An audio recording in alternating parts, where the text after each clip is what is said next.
Hi friends, welcome back to Diya sweet home. ఈరోజు వీడియోలో ఎంతో రుచిగా ఉండే గుత్తి వంకాయ కర్రీని క్యాటరింగ్ స్టైల్లో ఎలా తయారు చేసుకోవాలో ఈ వీడియోలో చూద్దాము. ఈ కర్రీని మనకి ఎక్కువగా ఫంక్షన్స్లో పెడుతూ ఉంటారు. ఇది చాలా టేస్టీగా ఉంటుంది. మీరు వీడియోని అయితే స్కిప్ చేయకుండా లాస్ట్ వరకు చూడండి. నేను ఈ కర్రీ ఎలా తయారు చేయాలనేది డీటెయిల్గా చెప్పాను. ఈ కర్రీ నచ్చిన వాళ్ళంటూ ఉండరు, అంత టేస్టీగా ఉంటుంది. ముందుగా అయితే ఈ కర్రీకి కావాల్సిన మసాలా రెడీ చేసుకుందాం. స్టవ్ వెలిగించుకుని ఒక ప్యాన్ పెట్టుకుని అందులోకి 2 టేబుల్ స్పూన్లు వేరుశనగ పప్పులు వేసుకోవాలి. ఇవి వేగటానికి కొంచెం టైం పడుతుంది కాబట్టి ముందు ఇవి వేసుకుని ఇవి కాస్త వేగిన తర్వాత ఇందులోకి 2 టేబుల్ స్పూన్లు ధనియాలు వేసుకోవాలి. తర్వాత 1 టేబుల్ స్పూన్ జీలకర్ర, 1 ఇంచు దాల్చిన చెక్క, 3 లవంగాలు, 2 యాలకులు, 2 ఇంచులు ఎండు కొబ్బరి, 1 టేబుల్ స్పూన్ జీడిపప్పు వేసుకుని ఇవి లో ఫ్లేమ్‌లోనే పెట్టి వేయించుకోవాలి. ఇవి లైట్‌గా కలర్ చేంజ్ అయిన తర్వాత ఇందులోకి 1 టేబుల్ స్పూన్ నువ్వులు, అలాగే 1 స్పూన్ గసగసాలు వేసుకొని ఇవి చిటపటమనేంత వరకు వేయించుకొని స్టవ్ ఆఫ్ చేసేసుకోవాలి. ఈ దినుసులు మాడిపోయాయంటే మనకి కర్రీ టేస్ట్ అనేది బాగుండదు. అందుకని జాగ్రత్తగా వేయించుకోండి. ఇప్పుడు ఈ దినుసులన్నీ ఒక గిన్నెలోకి తీసుకొని చల్లారబెట్టుకోవాలి. ఆ తర్వాత అదే ప్యాన్‌లోకి 1 టేబుల్ స్పూన్ ఆయిల్ వేసుకొని ఒక పెద్ద ఉల్లిపాయని ఇలా కట్ చేసుకొని వేసుకొని వేయించుకోవాలి. ఇవి లైట్‌గా కలర్ చేంజ్ అయిన తర్వాత ఒక ప్లేట్‌లోకి తీసి చల్లారబెట్టుకోవాలి. ఇప్పుడు అదే ప్యాన్‌లోకి మరొక టేబుల్ స్పూన్ ఆయిల్ వేసుకొని ఇందులోకి ఒక పెద్ద టమోటాని ఇలా కట్ చేసి వేసుకొని వేయించుకోవాలి. చిన్న టమోటాలైతే 2 తీసుకోండి. ఇప్పుడు టమాటా ముక్కలు ఇలా సాఫ్ట్‌గా వేగాయి కదా! ఇప్పుడు ఈ టమాటా ముక్కలను కూడా ప్లేట్‌లోకి తీసుకొని చల్లారబెట్టుకోవాలి. ఇప్పుడు వేరొక గిన్నె తీసుకొని అందులోకి చిన్న నిమ్మకాయ సైజ్ అంత చింతపండు వేసుకొని నీళ్లు పోసి నానబెట్టుకోవాలి. ఇప్పుడు మిక్సీ జార్ తీసుకొని ఈ చల్లారిపోయిన దినుసులన్నీ వేసుకొని ఇందులోకి పావు స్పూన్ పసుపు, అలాగే 1 స్పూన్ ఉప్పు, 1:30 స్పూన్ కారం వేసుకోవాలి. కారం ఎక్కువ తినేవాళ్ళు 2 స్పూన్ల వరకు వేసుకోండి. ఇప్పుడు వీటన్నిటిని మెత్తగా గ్రైండ్ చేసుకోవాలి. ఇలా గ్రైండ్ చేసుకున్నాం కదా! ఇప్పుడు ఇందులోకి మనం ముందుగా వేయించి పెట్టుకున్న ఉల్లిపాయ ముక్కలు, అలాగే టమోటా ముక్కలను కూడా వేసుకొని వీటిని కూడా గ్రైండ్ చేసుకోవాలి.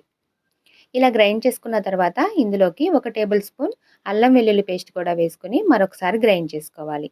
ఇందులోకి నీళ్ళేమీ వేయాల్సిన అవసరం ఉండదు. మీకు మసాలా మరీ గట్టిగా ఉంది అనిపిస్తే 1 టేబుల్ స్పూన్ వేసుకోండి. అంతకంటే ఎక్కువ వేయకండి. ఇప్పుడు నేను చూపిస్తున్నట్టు మసాలా అనేది ఈ విధంగా ఉండాలి.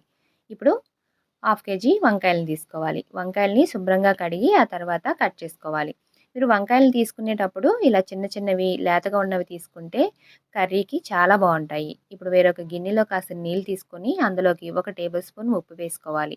ఉప్పు వేసినాక ఒకసారి కలిపి పక్కన పెట్టేసుకోవాలి. ఇప్పుడు వంకాయలు తీసుకుని వాటి తొడాలని ఈ చివరలా కొంచెం కట్ చేయాలి.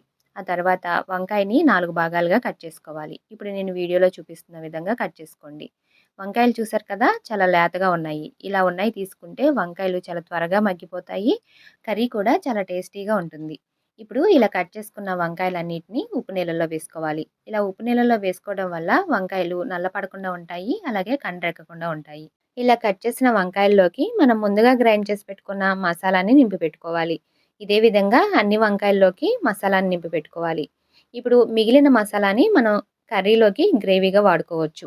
ఇప్పుడు స్టవ్ వెలిగించుకొని ఒక కడాయి పెట్టుకొని అందులోకి 4 టేబుల్ స్పూన్లు ఆయిల్ వేసుకోవాలి. ఈ గుత్తి వంకాయ కర్రీకి ఆయిల్ కొంచెం ఎక్కువే పడుతుంది. ఆయిల్ వేడైన తర్వాత ఇందులోకి హాఫ్ స్పూన్ జీలకర్ర, 1 ఇంచు దాల్చిన చెక్క, 3 లవంగాలు, 2 యాలకులు వేసుకోవాలి. ఆ తర్వాత సన్నగా తరిగిన ఒక ఉల్లిపాయి, అలాగే 4 పచ్చిమిరపకాయ చీలికలను వేసుకొని ఆ తర్వాత 2 రెమ్మల కరివేపాకును కూడా వేసుకొని ఇవన్నీ లైట్ గోల్డెన్ కలర్ వచ్చేంత వరకు వేయించుకోవాలి. ఇలా ఉల్లిపాయ ముక్కలు వేయటం వల్ల మనకి గ్రేవీ బావుంటుంది. ఇప్పుడు ఇందులోకి చిటికెడు పసుపు, అలాగే ఒక హాఫ్ స్పూన్ ఉప్పు వేసుకొని ఒకసారి కలుపుకొని ఆ తర్వాత మనం మసాలా నింపి పెట్టుకున్న వంకాయలన్నిటిని వేసుకోవాలి. ఈ వంకాయలు వేసిన తర్వాత మూత పెట్టేసి సిమ్‌లోనే ఒక 3 నిమిషాల పాటు ఉడికించుకోవాలి. ఇలా 3 నిమిషాల తర్వాత ఒకసారి మూత ఓపెన్ చేసి ఈ వంకాయల్ని మరొక వైపుకి తిప్పుకోవాలి. ఇలా 2 వైపులా మనకి వంకాయలు మగ్గితేనే రుచి బావుంటుంది. ఇలా నెమ్మదిగా రెండో వైపుకి టర్న్ చేసుకున్న తర్వాత మూత పెట్టేసి మరొక 3 నిమిషాల పాటు స్టవ్‌ని సిమ్‌లో పెట్టి ఈ వంకాయల్ని మగ్గనివ్వాలి. వంకాయలు కాస్త సాఫ్ట్‌గా అయ్యాయి కదా! ఇప్పుడు మిగిలిన మసాలాలోకి కొంచెం నీళ్లు కలుపుకొని ఇలా పల్చగా చేసి ఈ మసాలాను కూడా ఈ కర్రీలో వేసేసుకొని ఒకసారి కలుపుకొని మూత పెట్టి ఒక 3 లేదా 4 నిమిషాలు సిమ్‌లోనే ఉడికించుకోవాలి. మనం ఈ కర్రీని సిమ్‌లో ఉంచే చేసుకుంటే ఈ మసాలాలన్నీ అడుగంటకుండా ఉంటాయి. అలాగే వంకాయ ముక్కలు కూడా చక్కగా మగ్గుతాయి. మధ్య మధ్యన మూత తీసి కలుపుకుంటూ ఉండాలి. ఆ తర్వాత నానబెట్టిన చింతపండుని రసం తీసి పక్కన పెట్టుకోవాలి. ఒక 4 నిమిషాల తర్వాత మనకి మసాలా అంతా చక్కగా వేగి ఆయిల్ అనేది ఇలా పైకి తేలుతుంది. వంకాయ ముక్కలు కూడా చక్కగా మగ్గిపోయాయి. వంకాయ ముక్కలు ఇలా మగ్గిన తర్వాత మాత్రమే చింతపండు రసం వేసుకోవాలి. ఇప్పుడు ఇందులోకి మనం తీసి పెట్టుకున్న చింతపండు రసాన్ని 3 లేదా 4 టేబుల్ స్పూన్లు వేసుకోవాలి. చింతపండు రసం మరీ ఎక్కువ వేసినా కూడా టేస్ట్ బాగుండదు. చూసి వేసుకోండి. ఇవి వేసిన తర్వాత ఒకసారి ఈ విధంగా కలుపుకొని ఆ తర్వాత ఉప్పు సరిపోయింది లేనిది ఒకసారి చెక్ చేసుకొని చాలకపోతే కనుక ఉప్పు వేసుకోండి. ఆ తర్వాత ఒక కప్పు నీళ్లు పోసి ఇప్పుడు నేను వీడియోలో చూయించుతున్న విధంగా ఒకసారి కలుపుకొని మూత పెట్టి మరొక 10 నిమిషాల పాటు ఉడికించుకోవాలి. ఈ కర్రీ ఉడుకుతున్నంత సేపు మనం స్టవ్‌ని సిమ్‌లో పెట్టి ఉడికించుకుంటే వంకాయ ముక్కలు చక్కగా మగ్గుతాయి. అలాగే ఈ మసాలాలు అడుగంటకుండా ఉంటాయి. ఒక 10 నిమిషాల తర్వాత చూసారు కదా! ఆయిల్ అంతా పైకి తేలింది.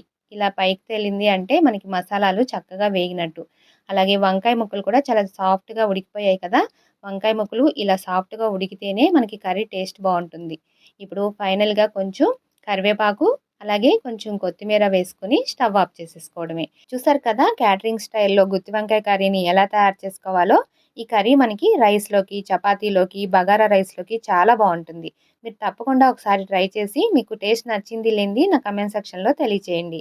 అలాగే ఈ వీడియో కనుక నచ్చితే లైక్ చేసి షేర్ చేయండి. నా ఛానల్‌ని ఎవరైనా కొత్తగా చూస్తుంటే సబ్స్క్రైబ్ చేసుకొని పక్కనున్న బెల్ ఐకాన్ కూడా క్లిక్ చేయండి. Thank you for watching.